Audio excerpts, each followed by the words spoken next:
घ्या आजी, आज वार बुधवार हा. हो मासे खातल हो खायचे.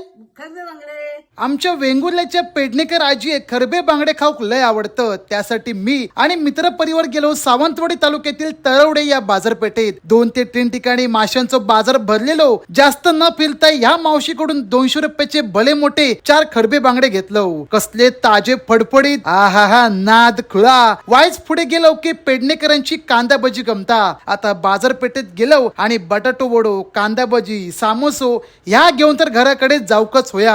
हे बघा तळवडीचे प्रभात गोगळे बंधू सामोशे बांधतात आणि बाजू गरमगरम मंचुरियन तळतात. बाजार आटपून मी गेले घराकडे. आजी आम्हा सर्वांका माशाचा सार बनवून मार्गदर्शन करी होती. मी, आजीचो नातू गौरव, त्यांचे बंधू विनय आणि ह्यो नितेश, 4 जणांनी मिळून बांगड्याचा निस्तेक आणि फ्राय करून घेतलो. हा हा हा हा हा काय सुगंध सुटलो मंडळी. नंबर 1. दुपारी बेगिना जोग घेतलो. आजी एक तर आमचो भाजलेलो बांगडो लय म्हणजे लयच आवडलो. तशी ही पापलेटा, सुंटा, इसवण हे असले मासे बिलकुल खाणं नाही. पण तारली, खरबो बांगडो, झिंगे पेडे हे मात्र आवडीन खाता. पावसानंतर बेगिना सुरुवात केल्यान वाईट जरा होऊ येऊन दे. कुर्ल्याचा निस्त्याक आजी एक नक्की खाऊ घालतो. बाकी मंडळी कोण कोण व्हिडिओ बघतात तळवडे, होडावडा, वजराट, अलीकडे वेंगुर्ला भागातून बेगिना कमेंट करत चला. आणि खयचो मासो तुमका आवडता तापण सांगत चला. मी आजी वागडा वाईस गजाली करतोय. तुम्ही व्हिडिओ आवडल्यास नक्की लाईक करा, सर्वांना शेअर करा आणि आवर्जून आपल्या पेजला फॉलो करा.